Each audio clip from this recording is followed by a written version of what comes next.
Ci siamo, buona domenica, Galax, Casa Galax, abbiamo qui sempre Berto, eccolo lì, Berto, cane esperto, quindi sempre con la preghiera, mi raccomando, perché le statistiche dicono che sì, dai, dobbiamo tenere duro ancora, cosa dobbiamo fare? Faremo così. Allora, oggi barzellettina, perché avevo oggi fuori casa un bastone lungo e mi è venuta questa, la barzelletta di Mosè e i suoi amici. Praticamente in paradiso c'era Gesù, Mosè e un vecchietto. A un certo punto si mettono a giocare a golf in paradiso.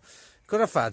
Mosè prende la rincorsa, butta la pallina, golf, tac, pallina nello stagno, sai che c'è in ogni cosa, nel green c'è lo stagno. Che problemi sono? Sono Mosè, arriva lì col bastone del golf, le acque si spostano, prende la pallina, tac, buca, due tiri, buca, applausone, pieno di gente. Arriva Gesù, tira la pallina, tac, pallina nell'acqua. Sono Gesù, arriva lì, cammina nell'acqua, prende la pallina, tac, buca, due tiri, buca. Arriva il vecchietto, prende la rincorsa lì, si appoggia piano piano, tira la pallina, pam.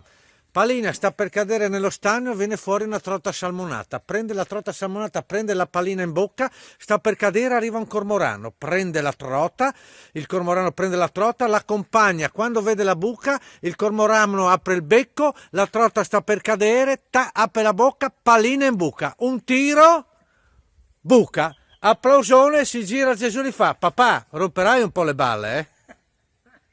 Casa Galax, per noi, con voi, da voi. Ciao, ciao, ciao.